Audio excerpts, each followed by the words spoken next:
How often do you think about the future on a daily basis? Yeah, absolutely. So I always tell our guys, right, like when you walk in this building every day, there's a couple signs, doors walking in, doors walking out, and I want to give them a plan when they're walking in and when they're walking out. But anything they do in this building, I can promise you, has been thought out, detailed, and planned way beyond the moment that they walk into, right? And to get to where we want to be, there's a lot of steps that have to be taken before anybody arrives.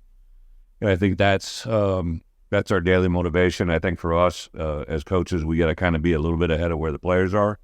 For me as a head coach, I definitely need to be a little bit ahead of where our coaches are. So there's a futuristic plan literally in my mind. Every day I kind of roll into work. I love a cup of coffee, right? So I'll ride into work and I'll have that cup of coffee 10 minutes in, and I'll say to myself, what the heck's going to happen today that I have no idea is going to happen?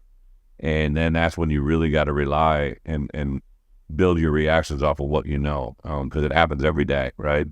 We've had this meeting scheduled for a while, right? But prior to this, there's been 2 or 3 things that have already happened today that I didn't know were going to happen until today happened, and you got to be prepared for those moments.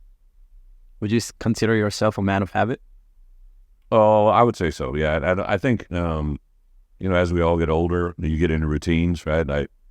So one of the things that we have on the door walking out is to live your routine, right? I think young people in particular, your routine early in life is usually set by your parents, right? When are you getting up? When are you going to bed? What are you eating? What are you wearing? What are you going to do during the course of the day? That agenda is usually set by your parents that are around you. You go to college and all of a sudden, you know what? You can wear what you want to wear. You go to bed when you want to go to bed. You can get up when you want to get up. But there are repercussions for all of that, right? If you want to go to bed late and get up early, there's going to be a problem.